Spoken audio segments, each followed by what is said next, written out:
Siri, if Diddy did diddle dudes, how many dudes did Diddy diddle? According to my calculations, if Diddy did diddle dudes, Diddy diddled over 1 dillion dudes. Oh damn, does that mean Diddy's getting his doodle did?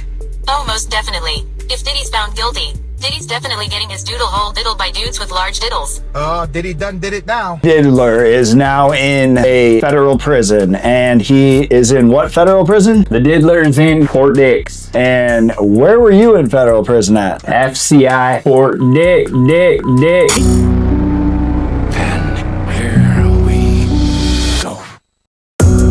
What's up, everybody? I'm Blessed and Free. You already know. Welcome back to another episode of DOC TV Unleashed. So today, special episode for you. As you guys are well aware, if you watch the news or online, he's probably fucking sharpening his piece, how you just talked to him. He's probably in a room sharpening a piece. I just got the fuck up and said, motherfucker, you better be making a motherfucking machine gun. So that's what we're going to get into today's episode. We're going to talk about what we think Diddy's going through being in this federal prison.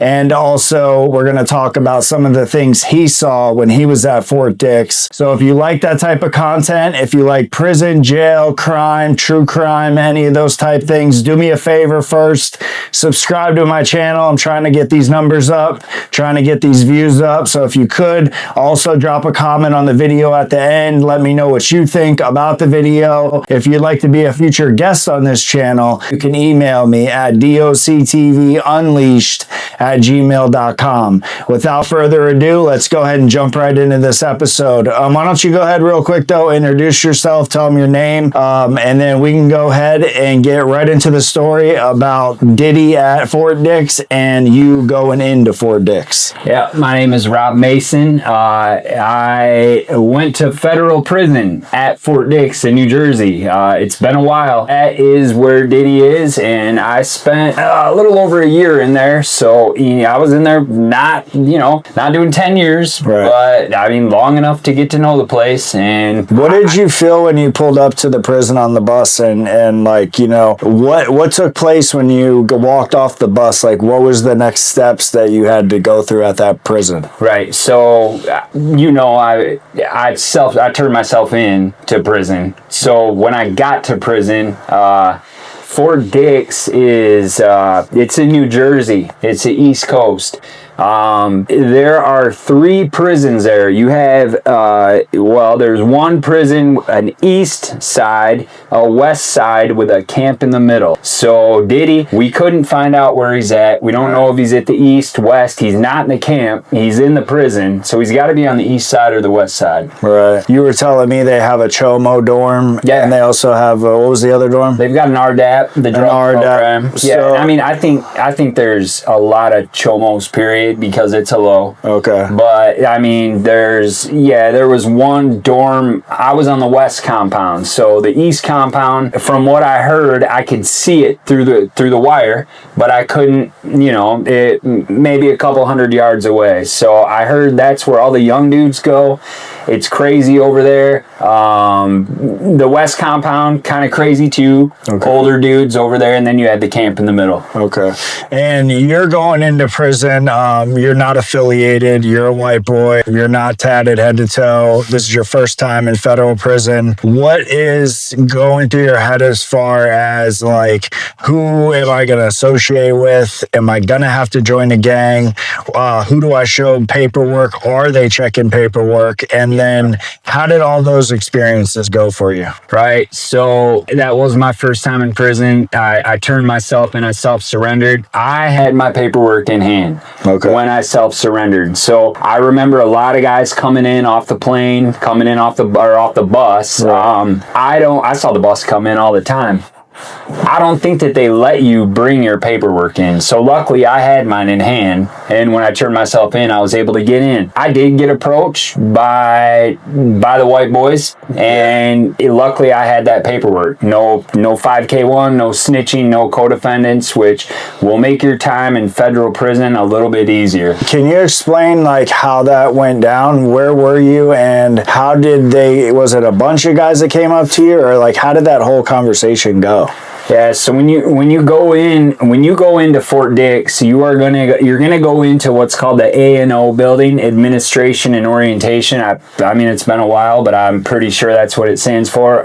There's gonna be about 200 to 300 guys in that unit. You're gonna go in there. You're gonna be in there for about 30 to 45 days till they figure out which housing unit to send you out to. Which these are old Army barracks at the end of an Air Force base, right at the end of the runway. It's like a part of the Army base at Fort Dix, military base, that they don't use anymore, so they just throw the convicts in there. Okay. So when they came up to you asking about your paperwork, what car was it that came up to you? And was it just one person, or did they come up pretty deep? It wasn't right off the bat. It wasn't until I got in my housing unit. Like when you're in the A&O building there, they don't really mess with you. They kind of wait until you get spit out into a housing unit. Right. And then I was approached by one dude. He was actually from Florida. Okay. He was kind of the shot caller dude, and Big dude. Yeah, he was pretty jacked up. He was the main tattoo guy in the country. One of the main. Yeah, I mean, he just kind of checked me, and asked me. He was pretty straightforward with me. I mean, so, and for me, I had my PSI in hand, my pre-sentencing investigation. That explains my whole case. So it was easy for me to hand that over. Had I not had that in hand, I think you could have more problems. A lot more. Yeah, absolutely. Did you see other people that didn't have their shit and were approached and then had problems? Everybody in there is skeptical. Everybody in there is, I mean, it's prison, so everybody's looking at everybody sideways, and you don't know what's true, what's not. You can be whoever you want to be in prison. It's like the Army, be all you can be. Yeah, you go in there and you can be fucking famous, and you played in the NBA, or you're a fucking rapper or some bullshit, but at the end of the day, they're going to do what's called, they're going to run your plate. And they're going to fucking make a phone call, and they're going to look up your information. And if you're a fucking pedophile, or you're a fucking child fucking beating kids and shit, they're going to find out. They're just going to find out. And did you see anybody that happened to, or they found out? I saw a lot of fucking chomos and snitches get fucked with. Yeah. And what do you mean? Like, just like talk shit to them? Yeah. Embarrass them type shit? Right. I mean, I'm not talking about running out and just fucking stabbing them right off the bat and shit, but they're gonna right off the bat check a chomo, and they're probably gonna press them hard and try to extort them for fucking commissary. Right. You get 100, you're giving us 50. Right, some bullshit like that. But I mean, I saw that stuff, and then you see guys come in, and you see them come in. And when you go into prison, I mean, I don't give a fuck what you say. Maybe if you've been to prison a bunch of times, you're not scared. Your first time in, you're going to be fucking scared. That's all there is to it if you're a normal human being. And that's the truth. But after, you see, how do I want to say this? You see guys try to come in with a little bit of confidence. And it's almost like after a week or two, you see that same person walking with their head down, just kind of by themselves or whatever. And it's like, why? They found out about paperwork on it? Yeah. Or somebody made a phone call and somebody found out, that they've got some 5K1 shit that means basically in the feds, that's a statute for basically assisting the feds with information and being cooperating with the government. Yeah, cooperating with the government, being a rat, a snitch. What's your opinion on how do you think Diddy's time is going at that prison? Probably not good. I mean, Fort Dix is a low. In the feds, you got Guantanamo Bay, or whatever they call it now, Alligator Alley. I think ICE immigration, but in the feds you have ADX. Yeah, then you have Marion. Right, you got ADX. Then you've got all the USPs. Yes. Then the mediums, lows, and camps. Okay. So Diddy is in a low, but Fort Dix, the way it operates, I always heard this when I was in there, and just after shit on YouTube and everything, that place is ran more more like a medium. Okay. There's a lot more controlled movement. It's kind of violent. I've been to federal prison twice. I violated my supervision. I went back for 18 months. I was in there for about a year. On violation, excuse me. It's a shithole. And I know during COVID, like Fort Dix they caught a lot of heat because of COVID. Like people were getting sick. There were guys, there's cell phones fucking everywhere, dude. Really? Yeah, everywhere. Well, so like if you wanted to get a jacket, Diddy's got a cell phone right now. Oh yeah. Yeah, I mean he's making calls. Sure. It was. So what were cell phones going for when you were in there at that time? I want to say $1,000 to $1,500. You know, and I saw him. I was in a 12-man room in my unit, and you would wake up at night and see a dude with a sheet pulled up, and it'd be like they had a flashlight turned on, but they're in there on their fucking phone. And then all of a sudden, like every now and then, you'd see like goon squad of fucking COs just running in a unit or whatever, and they might have got tipped off that somebody's got a phone, or knife or whatever. Yeah, I saw that happen too. When you were in there, man, like you obviously came from a good family. You grew up like with morals and ethics. Now you're in the belly of the beast, essentially. And being in prison, if you haven't been, which a lot of, I'm sure people watching have, you're around a lot of scumbag people that do belong to be in prison. There's some people that aren't wrongly convicted, stupid crimes, plea bargains, but for the majority, there's a lot of pieces of shit in there, and you're surrounded with constant finesse, mind games, manipulation, motives. When you first walked into that type of environment, like what were your thoughts on it, like as far as all that goes? I think the only people that really like tried me for that shit ended up being the biggest fucking pussy ass bitch people in the world. What do you mean? That just didn't really run with anybody. That because most of the people, like once they find out what you're all about and what your charges are and shit, if you're a good solid dude, the other good solid people in there are gonna be good to you, if that makes any sense. You know what I'm saying? So I got approached by, and I only remember this because he was from my state, but this piece of shit dude that fucked with me a little bit, that ended up just being a bug. And were you getting money sent in? Yeah.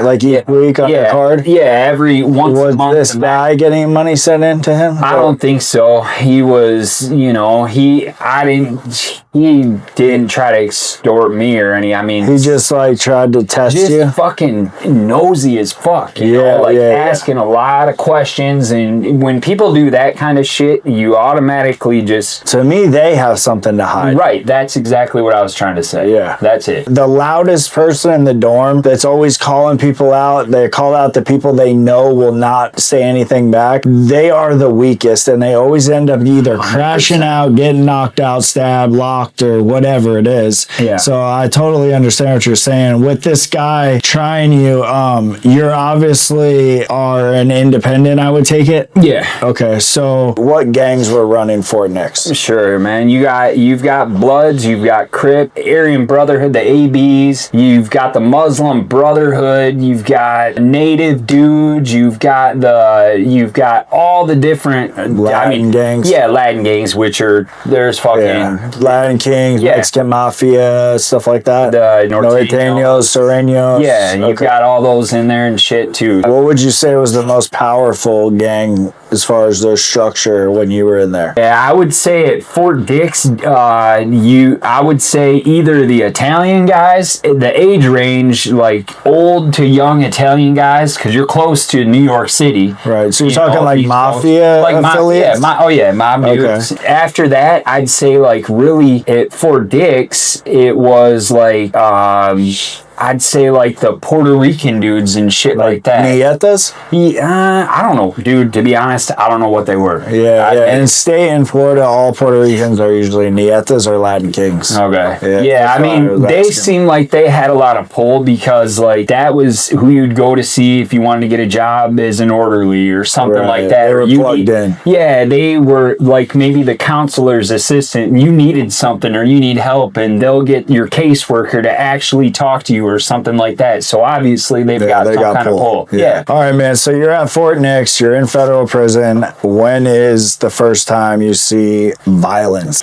Pretty quick at Fort Dix. I want to say probably about a week after I got in my housing unit, which I got in there probably in about 3 weeks. So, I saw my first stabbing probably a month into it. Did you walk the people through that? Yeah, absolutely. And I from the day that day started to the whole situation of what you saw, if you could just walk them through it. In the bathroom, brushing my teeth, and for those of you who haven't been to prison, when you're in a low, you're not in a cell. You're not in a locked cell. You're in a room with a door on it that closes, but the main door to the unit, they turn that and they lock you in that building. You're not getting out of that building. I was in after 6 o'clock count and after chow and all that shit in the evening. I was in there brushing my teeth in the bathroom, which was directly across the hall from my room. I was 2 sinks down and I was bent over the sink. There was a Tino dude next to me,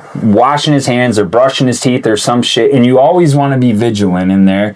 You know, you want to kind of keep your fucking head on a swivel at all. So I noticed that, he came in, he started doing his shit, all right, whatever, and I'm brushing my teeth and shit, and within a couple seconds, and it happened very fast too, that's the thing, it happened super quick. Within a couple seconds, 2 dudes I saw come in, both with towels like they're gonna take a shower, and they kind of stood, there's like a shower, there were people in it, so they're kind of waiting in a line, waiting their turn to go in the shower. So they're both against the wall, and just bam, before you know it, they start ripping this dude from behind in his back and just tearing him up to the point I'm in my sweatpants and my white t-shirt, because they don't want you to see any fucking colors in prison. So they desensitize you to everything. Yeah. They either put you in oranges, or in the state, or in the feds it's khakis, and you're lucky if you get a gray t-shirt. All bland shit. Yeah, you're a baller if you have a So what, you're standing at the sink, you looking over, watching this dude get butchered. What do you do? The one thing that always, when I think back to that, besides like it being so close that when they were ripping him and hitting whatever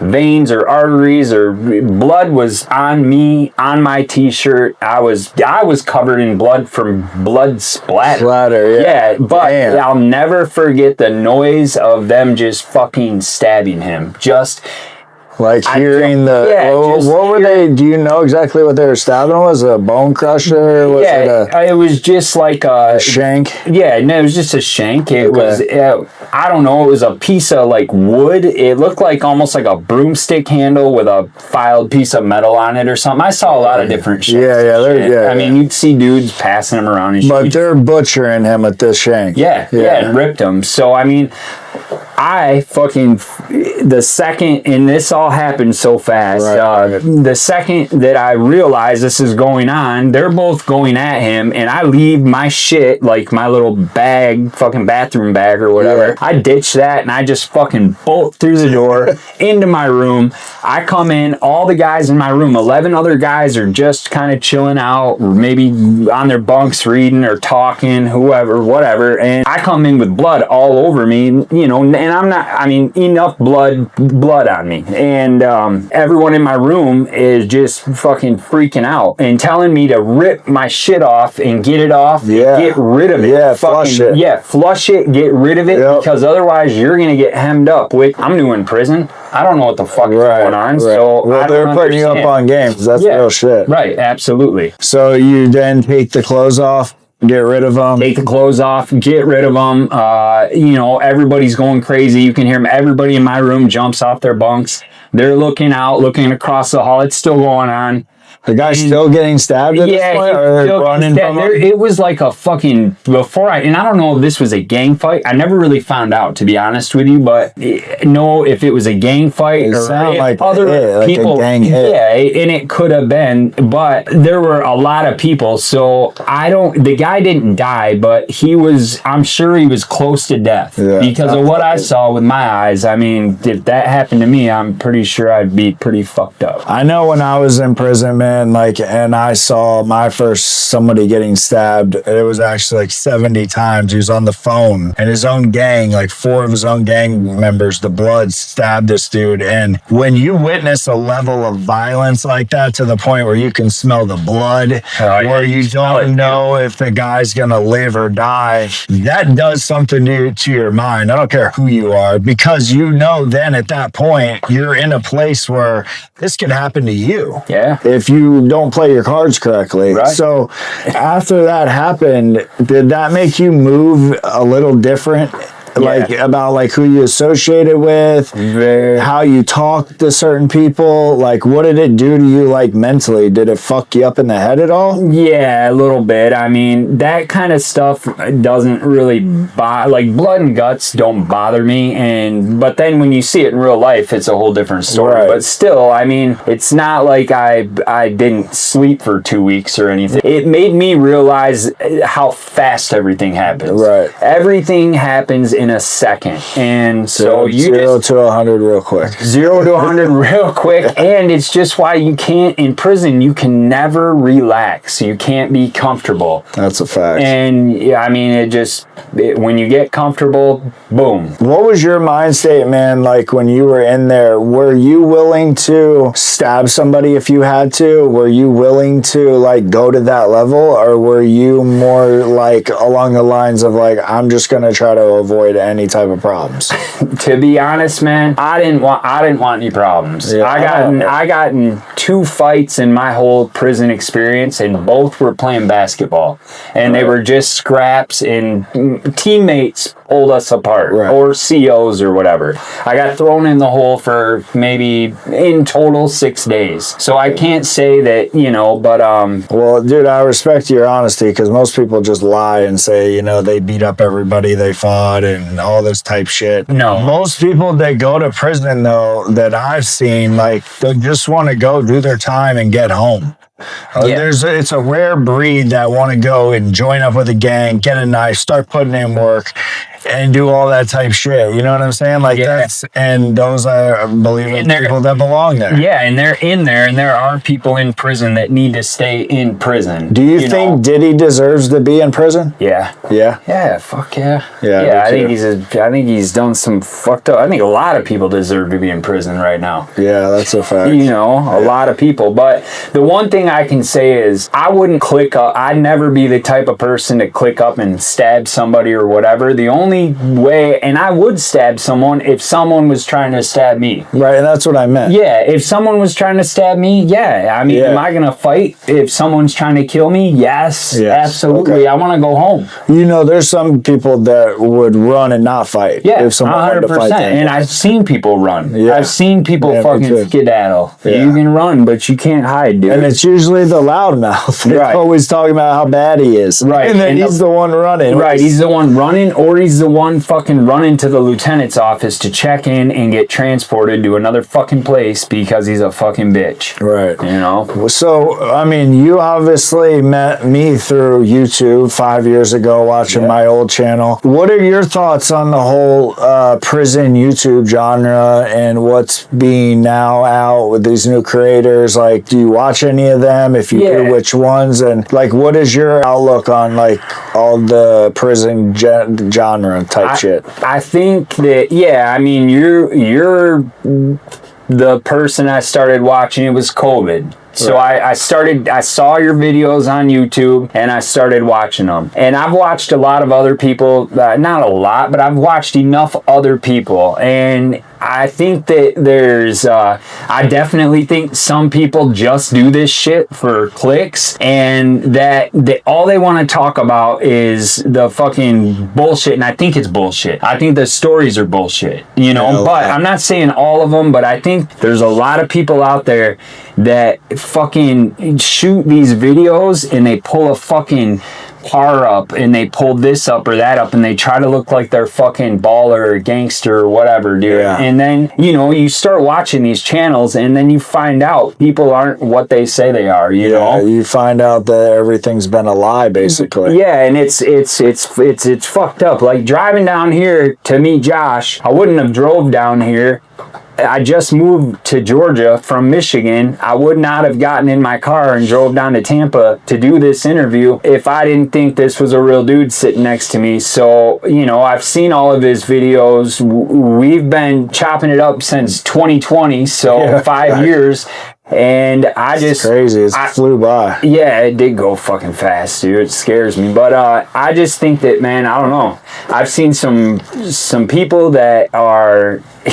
You know, it's almost laughable. Yeah, no, it is. It's comical, some of these dudes, man. I couldn't, myself, I wouldn't have the patience to be in this, because I see some petty people, like, you're posting videos you're trying to share a message with people of basically how people can go in and how you can change and how you can come out and be a good person and be productive to society. And then you have everyone holds you so close to what you say, dude. You weren't in prison yesterday, you know what I'm saying? Yeah, actually, I EOS'd my last time in prison was August 4th, 2014. That was the last time I was. So we're going on, what is that, like 11 years that I've been out? Yeah, same here. Yeah. The reason I was asking, I just, you know, a lot of people, I believe what you just said, man. Like, when I do these videos, or like even bring guests on, and started my old channel to this channel, is I tell everything, man. Like, even all the mistakes I made, and I try to talk about that more, because it can show somebody else how easy you can get caught up in just a situation by, like, being involved with drugs. You surround yourself with other people that are on drugs, and some people are good people in heart that got addicted. Most people are pieces of shit that got addicted. So you're going to get that element mixed in.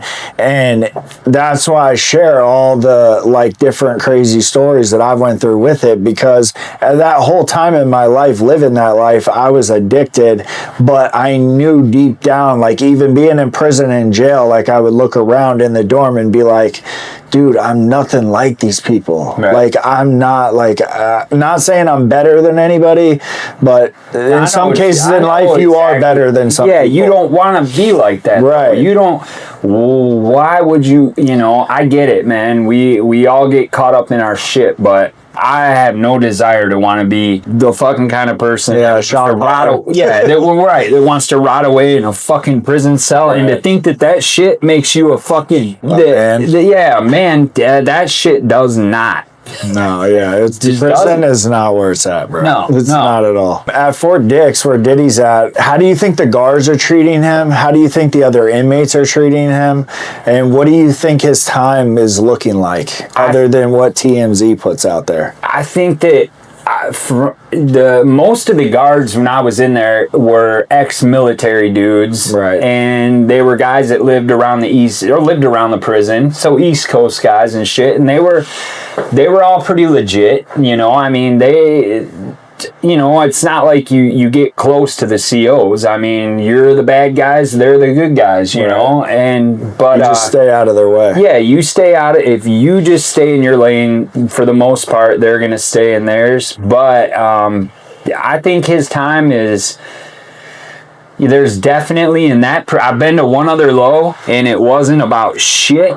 And if it was, I missed it, because I knew what to look for and I didn't see it. But at Fort Dix, it's a lot of gangs, man. And could be wrong, but I think I'm 99.9% right that is the largest inmate population in the Federal Bureau of Prisons, Fort Dix. So there's a lot of the most inmates. That compound? The East, West. Yeah, I mean, there's a lot. Do you think thousands, dude? It's big. Damn. Yeah, that's crazy.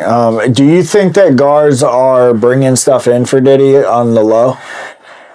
Yeah, I mean, I don't know, out there in the middle of fucking nowhere at the end of a runway on a base in the Pine Barrens in New Jersey and wherever the fuck it was, because there's nothing around. That you're in the middle of, like... Yeah, fuck Egypt. Yeah, people, when you think about New Jersey, you think about, like, cities and the Jersey Shore. Yeah, that's exactly what I would think. Yeah. Right, but this is out in, like, the fucking woods. That's how the prisons are in Florida, man. Yeah, that's like you'll go down this road for 20 miles, there'll be nothing, all of a sudden it opens up and it's this huge prison complex. Yeah, they take you out in the middle of nowhere. And so how else? You would have to get a phone in there. First off, you're going to have to get on base. You're going to have to go by a guard checkpoint just to get on the base. And the base is huge. The base has its own school. The base has a fucking community. Yeah, and it's not easy to get on a base. No, when I fucking went on base, I turned myself in. When I went in, I took a fucking I took a cab from fucking, or a shuttle from fucking Philly to New Jersey.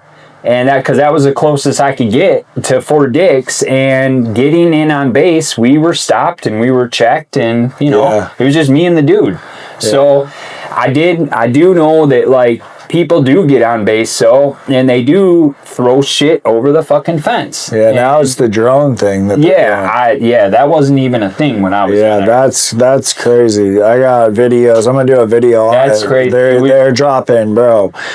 Tools to escape, wire cutters, guns have been dropped.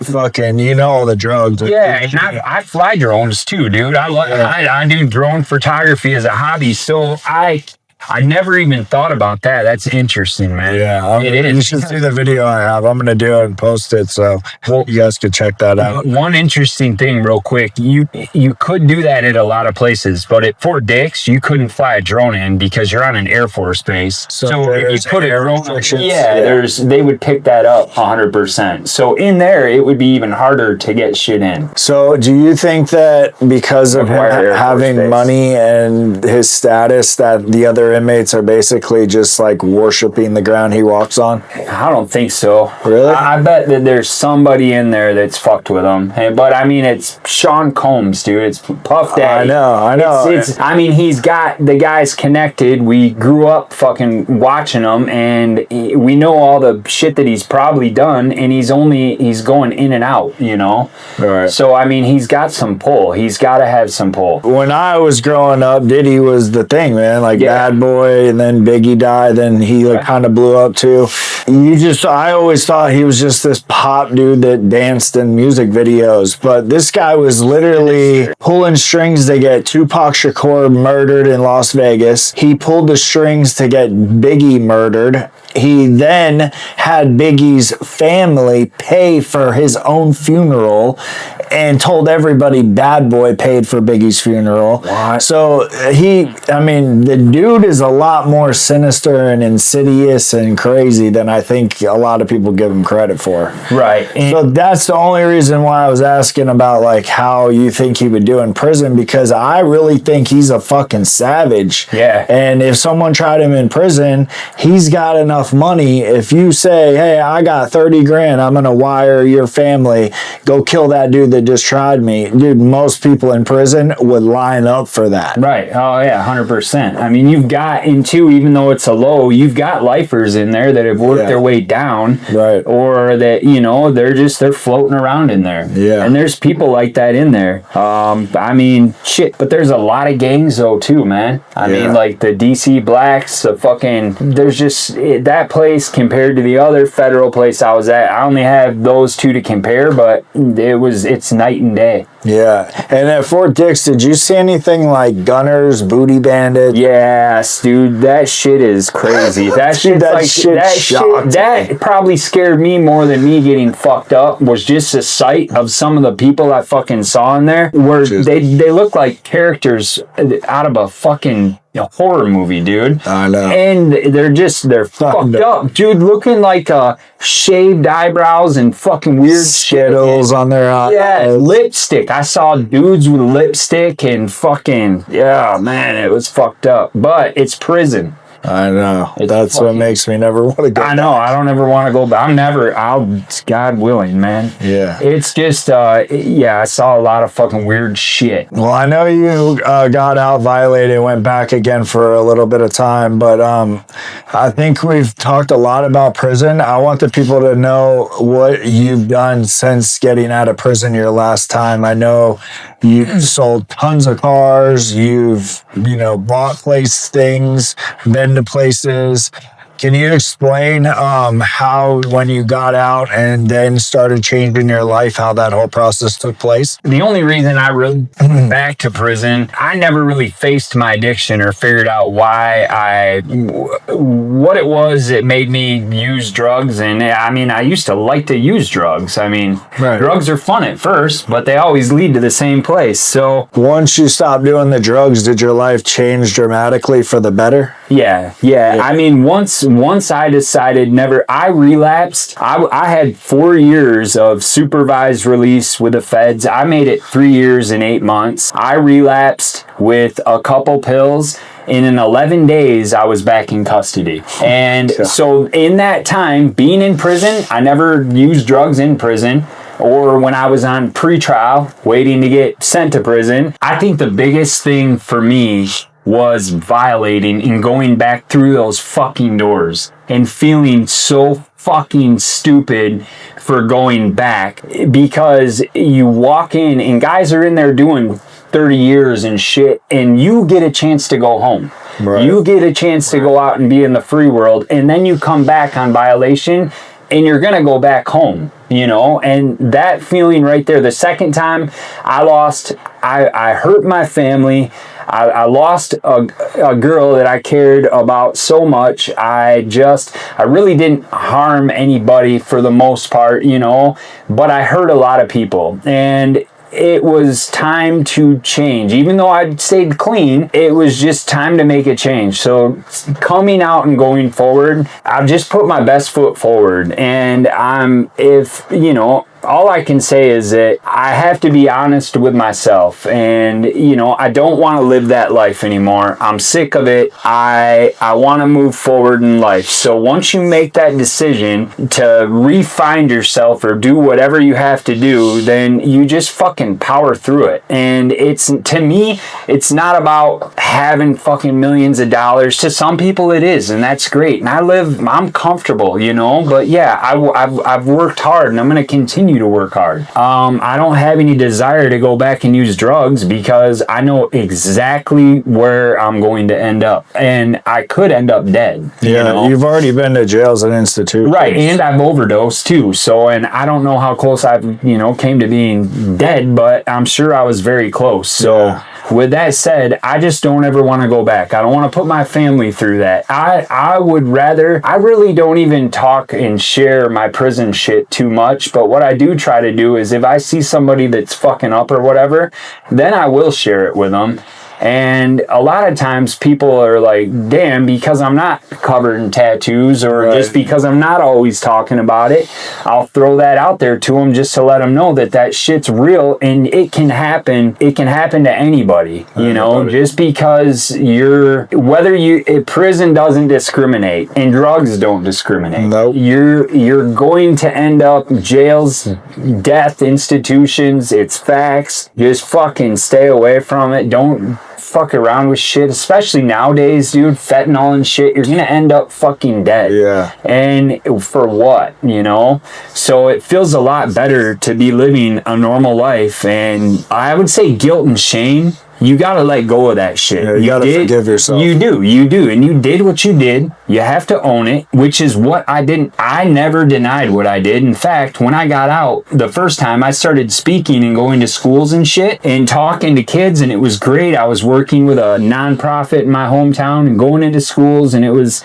awesome. And my mom was kind of involved in it and shit. And just because she'd seen me go through all this stuff, and it hurt her and made her want to help people. Right. And it's just a vicious cycle. It's a vicious cycle, and it's a sad vicious cycle, but unfortunately it's not going to end. They're going to continue to build more prisons. Yeah. There's going to be more people, and they're going to continue to do dumb shit. The drugs just keep getting worse. They do, man. And I honestly think fucking the way things are going right now, man, it's just wide open, that they'd rather just see you kill yourself. So, if you're fucked up or something, man, man. And I wish somebody would have just grabbed me. If someone would have just chained my ass to a fucking basement for 2 months and I could have just got it out of my system, I don't think I would have went back to prison, you know. But yeah, hindsight's 2020. Yeah. And you know, all you can do is just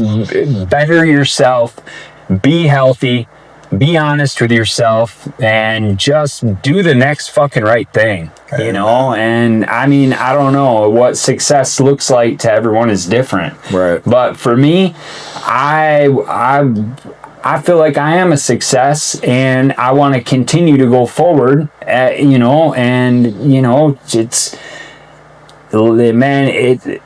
what I'm trying to say is it doesn't happen overnight. So you can't be too, baby steps. Don't beat yourself up, man. Yeah. You got to just be honest with yourself and get back to living. And there's a lot of people out there in life. Associate yourself with good people that fucking give a shit, because there's a lot of people out there, and you need to keep your head up and not be skeptical of everyone, but there's a lot of fucking scumbags out there that act like they want to help you or they want to do something for you, and really they don't. I want to touch on one more thing. With addiction, you have jails, institutions, and death. There's also this fourth thing that nobody ever talks about, and that's you don't go through any of those things, jails, institution, or death. You just go on being an addict your whole life, functioning or not functioning, and you just exist, living a miserable life, being addicted and a slave to something for the rest of your life.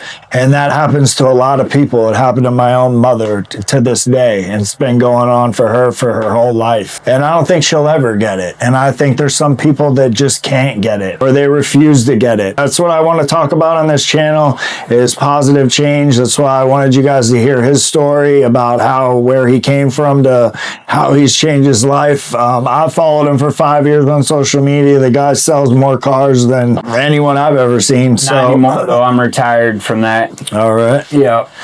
Well, you did good when you were doing it, so that's props to you for that, and props to you for changing your life. I appreciate you driving down to be on the channel. If you guys could, please hit the like on these videos. Also, there's an option if you swipe left on the comments where you can hype these videos, which helps push them in the algorithm, which in turn helps me get subscribers and helps me get views up, which gets the channel to grow even faster. So if you could, man, if you fuck with me, man, please hit the subscribe button, hit the like button. I want you to drop a comment too on where you're watching from. And I have a question for everybody that is watching. How do you think Diddy's doing in prison? Do you think he's getting taken advantage of? Do you think he's running shit? Do you think that he's getting put down on? What are your thoughts? Drop them in the comments. And with that, you already know, man, this is DOC TV Unleashed, and we're out.